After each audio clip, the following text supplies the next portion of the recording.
जय हिंद दोस्तों, welcome to the GS world. तो दोस्तों यूपीपीएससी आरओ की हिंदी की टेस्ट सीरीज़ नंबर 6 आज हम सॉल्व करने जा रहे हैं। इससे पहले हमने 5 टेस्ट सीरीज़ लगाई हैं जिसमें हमने काफ़ी सारे इंपॉर्टेंट क्वेश्चंस डिस्कस किए हैं जो आपको एग्ज़ाम के पॉइंट ऑफ व्यू से काफ़ी इंपॉर्टेंट है। ठीक है, तो आज हम 6वीं टेस्ट सीरीज को लगाने जा रहे हैं जिसमें हम काफ़ी सारे प्रीवियस ईयर के क्वेश्चंस को डिस्कस करेंगे। दोस्तों आपको पता है कि आरओ में 60 नंबर की हिंदी पूछी जाती है, 60 क्वेश्चंस होते हैं, 60 नंबर होते हैं, मतलब हर एक प्रश्न 1 नंबर का आता है। और आरओ में सबसे इम्पॉर्टेंट बात कि यहाँ पर 1/3 माइनस मार्किंग होती है। तो ये हमने कुछ बेसिक सी बातें जान ली। अब चलिए शुरू करते हैं आज की टेस्ट सीरीज। तो आज आपका पहला क्वेश्चन है, श्री गणेश शब्द का विलोम बताइए। श्री गणेश शब्द का विलोम बताना है आपको। पहले आप खुद से सॉल्व करेंगे, फिर मैं आंसर बताऊंगी। तो बताइए सही उत्तर क्या होगा। तो सही उत्तर है ऑप्शन नंबर बी, इतिश्री। श्री गणेश शब्द का विलोम शब्द होगा इतिश्री। अथ की बात करें तो अथ का विलोम होता है इति। ठीक है, अथ का विलोम होता है इति। चलिए आगे बढ़ते हैं। अब आपका अगला प्रश्न है, उद्घाटन का विलोम बताइए। 4 ऑप्शन दिए गए हैं और आपको बताना है कि उद्घाटन का विलोम क्या होगा। तो आपका सही उत्तर है ऑप्शन नंबर सी, समापन। उद्घाटन का विलोम होता है समापन। ठीक है, चलिए अब हम अगले ऑप्शंस की बात कर लेते हैं। तो प्रसारण का विलोम क्या होता है दोस्तों। तो प्रसारण का विलोम होता है संकुचन। ठीक है, प्रसारण का विलोम होता है संकुचन। चलिए आगे बढ़ते हैं। अब आपका अगला प्रश्न है, धनी का विलोम शब्द बताइए। धनी का विलोम शब्द बताइए। तो 4 ऑप्शन दिए गए हैं, आपको बताना है कि धनी का विलोम शब्द क्या होता है। तो धनी मतलब जिसके पास बहुत सारा पैसा है, और इसका उल्टा क्या होगा, जिसके पास पैसा नहीं है, यानी कि हमारा ऑप्शन नंबर डी, निर्धन।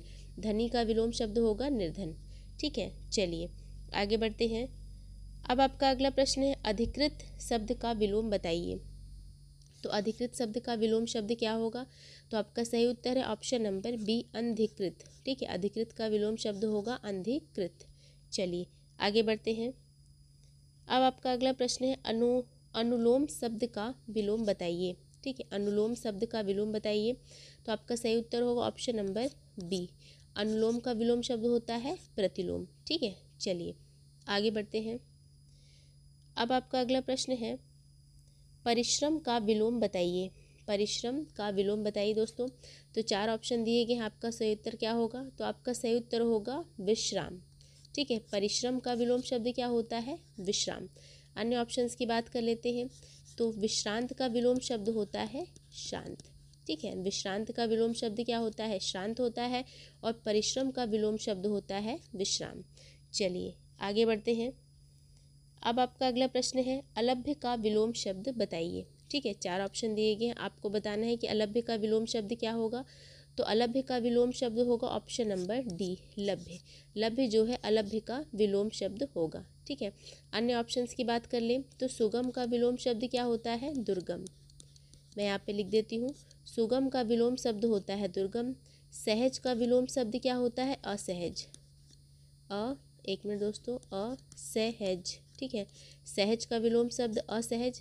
और सरल का विलोम शब्द क्या होता है, तो सरल का होता है कठिन। ठीक है, सरल का कठिन विलोम होता है, सहज का असहज होता है, सुगम का दुर्गम होता है, और अलभ्य का लभ्य होता है। ठीक है, चलिए आगे बढ़ते हैं। अब आपका अगला प्रश्न है, प्रयास का विलोम शब्द बताइए। तो प्रयास का विलोम शब्द क्या होता है। 4 ऑप्शन दिए गए हैं, आपको बताना है कि सही उत्तर क्या होगा। तो प्रयास का विलोम शब्द क्या होगा। तो यहाँ पे सही उत्तर होगा ऑप्शन नंबर सी, प्रयास का विलोम शब्द अप्रयास भी होता है और विपर्यास भी होता है। ठीक है, चलिए तो हमारा उत्तर हो जाएगा ऑप्शन नंबर सी। चलिए आगे बढ़ते हैं। अब आपका अगला प्रश्न है, गौरव का विलोम बताइए। ठीक है, गौरव शब्द का विलोम बताना है। तो 4 ऑप्शन दिए गए हैं, तो सही उत्तर होगा ऑप्शन नंबर ए, लाघव। गौरव का विलोम शब्द क्या होता है, लाघव। ठीक है, अन्य ऑप्शंस की बात कर लेते हैं। तो लघुत्व का विलोम शब्द क्या होता है। तो लघुत्व का होता है गुरुत्व। मैं यहाँ पे लिख देती हूँ, लघुत्व का होता है गुरुत्व।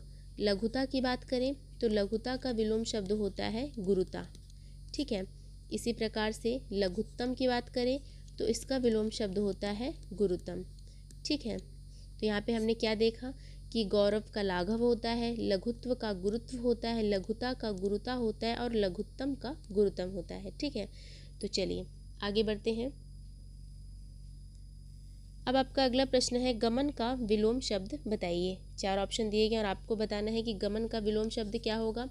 तो आपका सही उत्तर है ऑप्शन नंबर सी, आगमन। गमन का विलोम शब्द क्या होता है दोस्तों? आगमन। ठीक है, चलिए तो ये हमने विलोम शब्द के 10 प्रश्न कंप्लीट कर लिए। अब हम बढ़ते हैं शुद्ध अशुद्ध की तरफ। तो शुद्ध अशुद्ध वाले टॉपिक में आपका पहला प्रश्न है, वाक्यों वाला प्रश्न दिया गया है।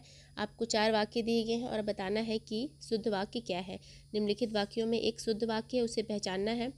तो हम देखते हैं कौन सा वाक्य शुद्ध है। तो ऑप्शन नंबर ए कहता है, उसने मिष्ठान खरीदा। ये बिल्कुल सही लग रहा है। ठीक है, तो हमारा उत्तर यही होगा। बाकी ऑप्शंस को चेक कर लेते हैं कि यहाँ पर क्या शुद्धि है। तो दूसरा ऑप्शन कह रहा है कि भोजन बहुत गरिष्ठ था। ठीक है, तो यहाँ पे जो गरिष्ठ वर्ड है, वैसे तो गरिष्ठ और गरिष्ठ दोनों वर्ड सही होते हैं, लेकिन भोजन के मामले में ये वर्ड गलत होगा। यहाँ पे गरिष्ठ वर्ड होना चाहिए। ठीक है, मैं यहाँ पे लिख देती हूँ गरिष्ठ। एक मिनट दोस्तों, गरिष्ठ। ठीक है, भोजन के मामले में गरिष्ठ वर्ड होना चाहिए। चलिए अगला ऑप्शन देख लेते हैं, पंत जी को षष्ठी पूर्ति पर रूपांतरा कृति भेंट में दी गई। पंत जी को षष्ठी पूर्ति पर रूपांतरा कृति भेंट में दी गई। यहाँ पर भेंट और दी गई दोनों वर्ड एक साथ नहीं यूज़ होते, क्योंकि भेंट का मतलब ही होता है देना। तो ये भी ऑप्शन गलत हो गया। उसके बाद अगला ऑप्शन है कि आप तो अंतर ध्यान हो गए। ठीक है, तो यहाँ पे जो अंतर ध्यान वर्ड है ये गलत लिखा है। इसका शुद्ध रूप होता है अंतर ध्यान, अंतर्धान। ठीक है, ये गलत वर्ड है, ये शुद्ध रूप है। तो हमारा उत्तर क्या होगा? Option number A is correct. चलिए आगे बढ़ते हैं। अब आपका अगला प्रश्न है, निम्नलिखित वाक्यों में से कौन सा शुद्ध है। 4 ऑप्शन दिए गए और आपको बताना है कि शुद्ध वाक्य क्या होगा। तो बताइए दोस्तों। तो आपका सही उत्तर है ऑप्शन नंबर ए, मैंने बाजार से सामान खरीदा। मैंने बाजार से सामान खरीदा, ये शुद्ध वाक्य है। बाकी सभी वाक्य अशुद्ध हैं। चलिए आगे बढ़ते हैं। तो अब आपका अगला प्रश्न है, इन नामों में से एक की वर्तनी अशुद्ध है। आपको बताना है कि अशुद्ध वर्तनी वाला शब्द कौन सा है। तो ध्यान से पढ़िए क्वेश्चंस को दोस्तों। तो आपका सही उत्तर है ऑप्शन नंबर डी। ठीक है, ये अशुद्ध रूप लिखा है। बाकी कौशल्या, मैथिली शरणगुप्त, मेघनाथ, ये सब शुद्ध रूप लिखे हैं। तो हमारा सही उत्तर क्या होगा? Option number D. तो इसका शुद्ध रूप देख लेते हैं। तो इसका शुद्ध रूप होगा राहुल। यहाँ पे ये गलत लिखा हुआ है, इसका शुद्ध रूप होता है सांकृत्यानन। ठीक है, इसका शुद्ध रूप ये होता है। ठीक है, चलिए आगे बढ़ते हैं। अब आपका अगला प्रश्न है, इनमें से एक शब्द की वर्तनी अशुद्ध है। अशुद्ध वर्तनी वाले को पहचानना है। तो आपका सही उत्तर है ऑप्शन नंबर सी, जागृत का गलत रूप, मतलब जागृत गलत रूप लिखा है। इसका शुद्ध रूप होता है जागृत। यहाँ पे ये वाला र नहीं, ये वाला र इस्तेमाल होगा। ठीक है, बाकी अधीन, भागीरथी, अनुग्रहित बिल्कुल शुद्ध रूप लिखे हुए हैं। चलिए आगे बढ़ते हैं। अब आपका अगला प्रश्न है, इनमें से अशुद्ध वर्तनी वाला शब्द बताइए। 4 ऑप्शन दिए गए और आपको बताना है कि इसमें से अशुद्ध वर्तनी वाला शब्द कौन सा है। तो आपका सही उत्तर क्या होगा? आपका सही उत्तर होगा option number B and option number D. ठीक है, यहाँ पे 2 शब्दों की वर्तनी अशुद्ध लिखी है, एक तो वाल्मीकि की और दूसरी सन्यासी की। ठीक है, तो यहाँ पे देख लेते हैं कि वाल्मीकि और सन्यासी में क्या मिस्टेक है। तो आप ध्यान दीजिए दोस्तों, सन्यासी में यहाँ पर भी बिंदी होना चाहिए। ठीक है, और वाल्मीकि में मात्रा की मिस्टेक है। वाल्मीकि का शुद्ध रूप होता है वाल मी, और ये वाली मात्रा लगेगी। ठीक है, क में छोटी ई की मात्रा लगेगी। बाकी महत्व और पैतृक बिल्कुल शुद्ध रूप लिखे हैं। चलिए आगे बढ़ते हैं।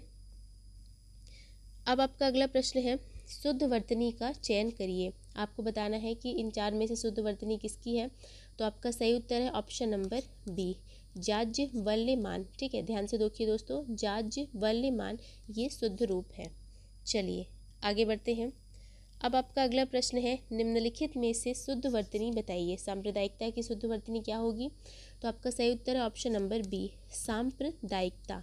ठीक है, बाकी बहुत ही माइनर से डिफरेंस है, तो बहुत ही ध्यान से आपको वर्ड को देखना है। तो उसका शुद्ध रूप क्या होगा? सांप्रदायिकता। Option number B is correct. चलिए आगे बढ़ते हैं। अब आपका अगला प्रश्न है, शुद्ध वर्तनी वाला शब्द बताइए। बताना है कि निरपराध का शुद्ध रूप क्या होता है। तो आप सभी को पता है कि निरापराध नहीं होता है, निरपराध होता है। ठीक है, तो हमारा उत्तर क्या होगा? Option number D is correct. चलिए आगे बढ़ते हैं। अब आपका अगला प्रश्न है, शुद्ध वर्तनी का चयन करिए। बताना है कि अतिशयोक्ति का शुद्ध रूप क्या होता है। तो बताइए दोस्तों, तो आपका सही उत्तर है ऑप्शन नंबर बी, अतिशयोक्ति। ठीक है, अतिशयोक्ति होता है ये शुद्ध रूप। Option number B is correct. चलिए आगे बढ़ते हैं। अब आपका अगला प्रश्न है, ज्योत्सना का शुद्ध रूप बताना है। ठीक है, इनमें से शुद्ध वर्तनी वाला शब्द बताना है। तो आपको ज्योत्सना का शुद्ध रूप बताना है कि कौन सा ऑप्शन सही होगा। तो ध्यान से देखिए, सभी में बहुत ही माइनर सा डिफरेंस है। आपको बताना है कि शुद्ध रूप किसका है। तो शुद्ध रूप है ऑप्शन नंबर सी। ठीक है, ज्योत्सना इस प्रकार से लिखा जाएगा। ठीक है, यहाँ पे थोड़ी सी नंबरिंग मिस्टेक हो गई, आप उसे इग्नोर करिए। तो शुद्ध रूप ये होता है ज्योत्सना। ठीक है, आधा ज होगा, फिर यो होगा, फिर आधा त होगा, फिर आधा स और फिर पूरा ना। ठीक है, ये है शुद्ध रूप। तो हमने शुद्ध अशुद्ध वर्तनी वाले टॉपिक में भी 10 क्वेश्चन कंप्लीट कर ली। अब हम बढ़ते हैं अपने अगले टॉपिक की तरफ, जो कि है अनेक शब्दों के लिए एक शब्द। तो क्वेश्चन ये कह रहा है कि उत्तराधिकार में प्राप्त संपत्ति के लिए एक शब्द बताइए। ठीक है, उत्तराधिकार में प्राप्त संपत्ति के लिए एक उपयुक्त शब्द बताइए। तो इसके लिए उपयुक्त शब्द होगा रिक्त। Option number A is correct. उत्तराधिकार में प्राप्त संपत्ति को क्या कहते हैं? रिक्त। ठीक है, अन्य ऑप्शंस की बात कर लेते हैं। तो जो वस्तु दूसरे के यहाँ रखी हो उसे धरोहर कहते हैं। ठीक है, जो वस्तु दूसरे के पास रखी हो उसे धरोहर कहते हैं। ठीक है, किसी के मरने के पूर्व उसी के द्वारा किसी को अपनी संपत्ति का वारिस घोषित करना क्या कहलाता है? वसीयत कहलाता है। ठीक है, एक बार मैं फिर से रिपीट कर लेती हूँ। किसी के मरने के पूर्व उसी के द्वारा किसी को अपनी संपत्ति का वारिस घोषित करना वसीयत कहलाता है। ठीक है, तो ये हमने रिक्त के बारे में जान लिया, धरोहर के बारे में जान लिया और वसीयत के बारे में जान लिया। चलिए आगे बढ़ते हैं। अब आपका अगला प्रश्न है, गिरा हुआ के लिए एक शब्द बताइए। गिरा हुआ के लिए एक शब्द बताइए। तो आपका सही उत्तर क्या होगा? ऑप्शन नंबर ए, पतित। ठीक है, गिरा हुआ जो वाक्य है उसके लिए एक शब्द होगा पतित।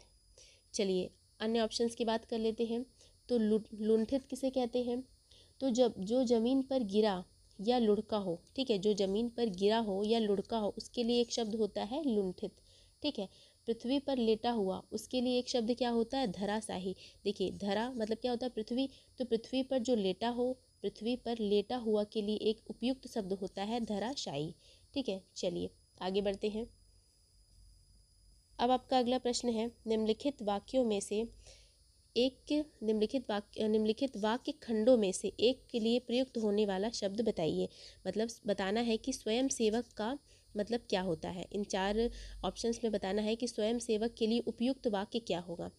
तो हम देख लेते हैं कि स्वयं सेवक का मतलब क्या होता है। तो आपका सही उत्तर है ऑप्शन नंबर सी, अपनी इच्छा से दूसरों की सेवा करने वाला। अपनी इच्छा से दूसरों की सेवा करने वाले के लिए उपयुक्त शब्द होता है स्वयं सेवक। ठीक है, चलिए option number C is correct. आगे बढ़ते हैं। अब आपका अगला प्रश्न है, अपना उद्देश्य पूर्ण होने पर संतुष्ट ऐसे व्यक्ति के लिए एक शब्द बताइए। अपना उद्देश्य जो है पूर्ण होने पर संतुष्ट होने वाले व्यक्ति के लिए एक शब्द क्या है? तो एक शब्द है ऑप्शन नंबर डी, कृतार्थ। कृतार्थ का मतलब क्या होता है? अपना उद्देश्य पूर्ण होने पर संतुष्ट होने वाले व्यक्ति के लिए एक शब्द होता है कृतार्थ। ठीक है, और किए हुए उपकार को मानने वाले को क्या कहते हैं? कृतज्ञ। किए हुए उपकार को मानने वाला किए गए उपकार को मानने वाले को क्या कहते हैं? कृतज्ञ। ठीक है, आभार मानने वाला क्या कहलाता है? आभारी। आभार मानने वाले को आभारी कहते हैं। किए गए उपकार को मानने वाले को कृतज्ञ कहते हैं। ठीक है, चलिए आगे बढ़ते हैं। अब आपका अगला प्रश्न है, नियम विरुद्ध असामाजिक कार्य करने वालों की सूची, इनके लिए उपयुक्त शब्द बताइए। ठीक है, ध्यान से पढ़िएगा दोस्तों क्वेश्चन। नियम विरुद्ध असामाजिक कार्य करने वालों की सूची के लिए एक उपयुक्त शब्द बताइए। अपराध सूची, काली सूची, अवैध सूची या श्वेत सूची। तो बताइए सही उत्तर क्या होगा? तो सही उत्तर होगा ऑप्शन नंबर बी, काली सूची। ठीक है, नियम विरुद्ध असामाजिक कार्य करने वालों की सूची के लिए एक उपयुक्त शब्द होता है काली सूची। ठीक है, वैध कार्य न करने वालों की सूची के लिए उपयुक्त शब्द होता है अवैध सूची। वैध कार्य न करने वालों की सूची के लिए सूची को अवैध सूची कहते हैं, या नियम के अनुरूप और सामाजिक कार्य करने वाली की सूची को श्वेत कहते हैं। कहने का मतलब है कि नियम के अनुसार कार्य करना या सामाजिक कार्य करना इन कार्य करने वालों की जो सूची होती है उसे श्वेत सूची कहते हैं, और जो वैध कार्य को नहीं करते हैं, वैध कार्य को न करने वालों की सूची को अवैध सूची कहते हैं। ठीक है, तो चलिए आगे बढ़ते हैं। तो अब आपका अगला प्रश्न है, जिसकी आशा न की गई हो वाक्यांश के लिए उपयुक्त शब्द बताइए। जिसकी आशा न की गई हो वाक्यांश के लिए उपयुक्त शब्द क्या होगा? तो आपका सही उत्तर है ऑप्शन नंबर डी, अप्रत्याशित। ठीक है, सही उत्तर क्या है? ऑप्शन नंबर डी, जिसकी आशा न की गई हो उसे अप्रत्याशित कहते हैं। जिससे उम्मीद न की जाए उसे क्या कहते हैं? ना उम्मीद कहते हैं, ना उम्मीदी कहते हैं। जिससे उम्मीद न की जाए उसे ना उम्मीदी कहते हैं। ठीक है, अब अग्रसूची किसे कहते हैं? तो जो कहने या होने वाली बात को पहले ही सोचे, जो कहने या होने वाली बात को पहले ही सोचे उसे अग्रसूची कहते हैं। ठीक है, चलिए आगे बढ़ते हैं। अब आपका अगला प्रश्न है, उपकृत शब्द के लिए सही वाक्यांश बताइए। 4 ऑप्शन दिए गए हैं, आपको बताना है कि सही वाक्यांश क्या है। जिससे उपकार हुआ हो ये होगा, जिसने उपकार किया हो ये होगा, या जो उपकार को न मानता हो, या फिर इनमें से कोई नहीं। तो आपका सही उत्तर है ऑप्शन नंबर डी, इनमें से कोई नहीं। तो फिर उपकृत के लिए सही वाक्यांश क्या होगा? जिस पर उपकार किया गया हो, मैं यहाँ पर लिख देती हूँ, जिस पर उपकार किया गया हो, जिस पर उपकार किया गया हो उसे कहते हैं उपकृत। ठीक है, तो कभी कभी ऐसा होता है कि सारे ऑप्शंस गलत होते हैं और इनमें से कोई नहीं, ये वाला सही हो जाता है। ठीक है, तो आपको क्वेश्चंस को ध्यान से पढ़ के उत्तर देना है। चलिए आगे बढ़ते हैं। अब आपका अगला प्रश्न है, जिसका दमन किया गया हो वाक्यांश के लिए उपयुक्त शब्द बताइए। जिसका दमन किया गया हो उसके लिए उपयुक्त शब्द है ऑप्शन नंबर ए, दमित। ठीक है, चलिए अन्य ऑप्शंस की बात कर लेते हैं। तो जो दबाया जा सके उसे क्या कहते हैं? दमनी कहते हैं। जो दबाया जा सके उसे दमनी कहते हैं।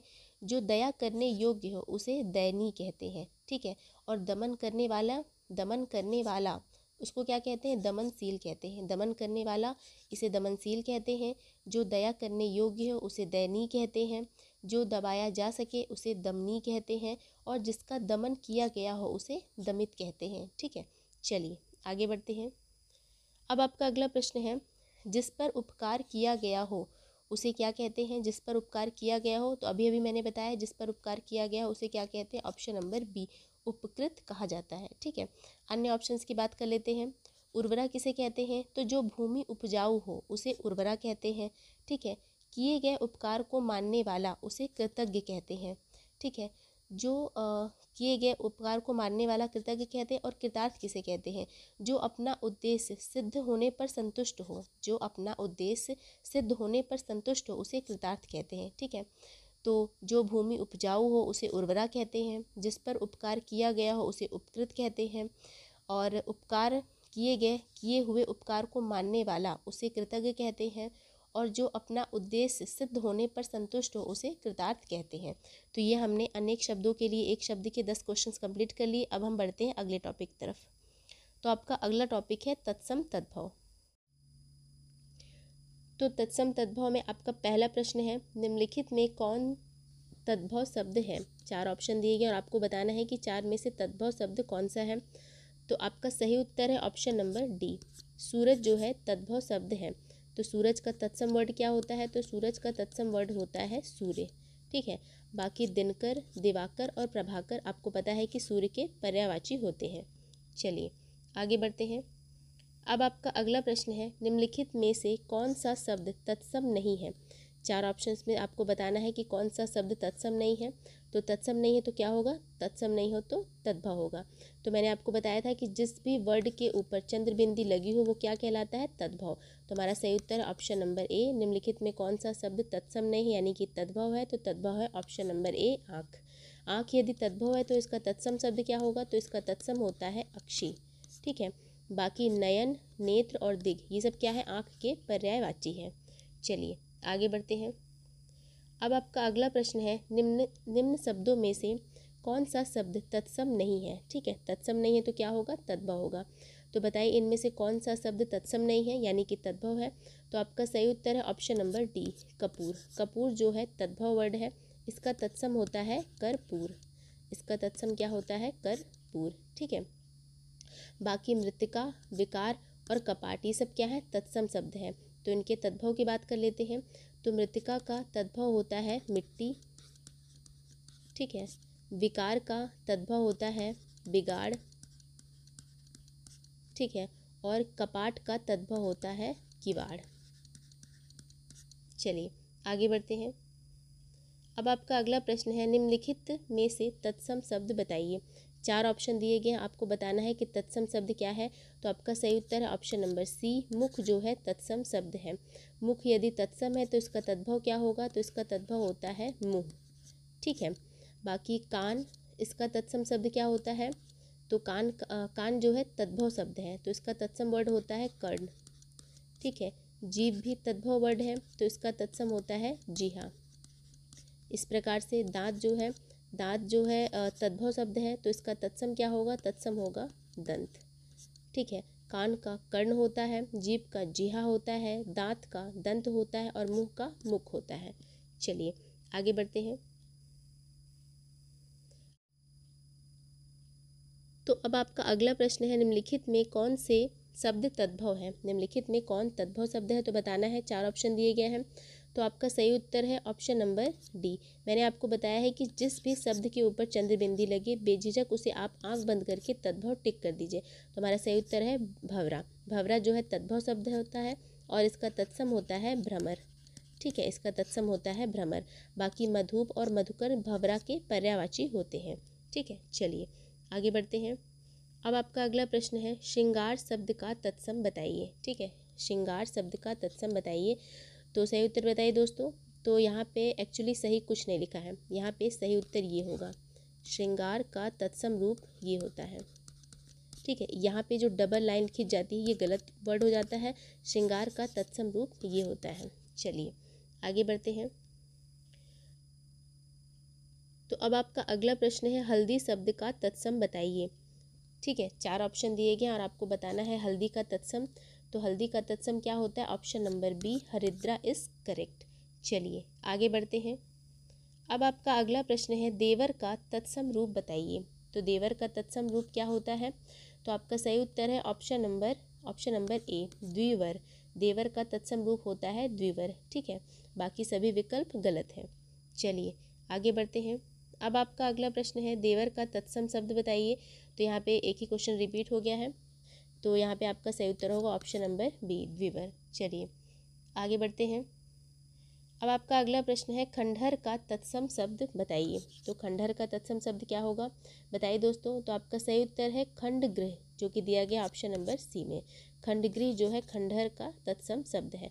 तो ये हमने तत्सम तद्भव वाले टॉपिक में से 10 क्वेश्चन कंप्लीट कर लिए। अब हम बढ़ते हैं अगले टॉपिक की तरफ, जो कि है विशेषण विशेष्य। तो विशेषण विशेष वाले टॉपिक में आपका पहला प्रश्न है, सुगंधित कस्तूरी के लोभी शिकारी राजस्थानी हिरणों का अवैध शिकार करते हैं। वाक्य में क्या है, बताना है कि कितने विशेषण हैं और कितने विशेष हैं, ठीक है। तो एक बार हम प्रश्न को ध्यान से पढ़ लेते हैं। सुगंधित कस्तूरी के लोभी शिकारी राजस्थानी हिरणों का अवैध शिकार करते हैं। वाक्य में कितने विशेषण हैं और कितने विशेष हैं, ये आपको बताना है। तो आपका सही उत्तर क्या होगा, आपका सही उत्तर है ऑप्शन नंबर सी, 4 विशेषण और 4 विशेष। कैसे, मैं आपको बताती हूँ। देखिए प्रश्न में जो ये जो प्रश्न दिया गया है, इसमें यहाँ पर जो है बताया गया है कि सुगंधित कस्तूरी की विशेषता बताई जा रही है कि वो क्या है, सुगंधित। तो यहाँ पे हमारा सुगंधित एक विशेषण हो गया और कस्तूरी एक विशेष्य हो गया। इस प्रकार लोभी शिकारी, यहाँ पे शिकारी की विशेषता बताई जा रही है कि वो क्या है, लोभी है। तो यहाँ पर एक विशेषण हो गया लोभी और एक विशेष्य हो गया शिकारी, ठीक है। यहाँ पे राजस्थानी हिरणों, यानी कि यहाँ पे हिरणों की विशेषता बताई जा रही है कि वो क्या है, राजस्थानी। तो यहाँ पे एक विशेषण राजस्थानी हो गया और एक विशेष हिरण हो गया, ठीक है। अवैध शिकार, अवैध कैसा शिकार करते, अवैध शिकार। तो अवैध हमारा विशेषण हो गया और शिकार हमारा विशेष्य हो गया।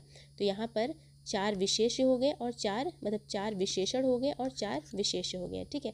उम्मीद है आपको ये कॉन्सेप्ट क्लियर हुआ होगा। मैं एक बार फिर से बता देती हूँ। सुगंधित हमारा विशेषण होगा, कस्तूरी विशेष्य होगा, लोभी विशेषण होगा, शिकारी विशेष्य होगा। उसी प्रकार से राजस्थानी विशेषण होगा, हिरण विशेष्य होगा, अवैध विशेषण होगा और शिकार विशेष होगा, ठीक है। तो इस प्रकार से 4 विशेषण और 4 विशेष हो गया। हमारा सही उत्तर option number C is correct. चलिए आगे बढ़ते हैं। तो आपका अगला प्रश्न है, समुद्री सांप में घातक परंतु बहुत कीमती जहर पाया जाता है, वाक्य में है। बताना है कि कितने विशेषण हैं और कितने विशेष हैं। तो यहाँ पर हमारा जो समुद्री है और जो घातक है और कीमती, ये तीनों क्या है, विशेषण है।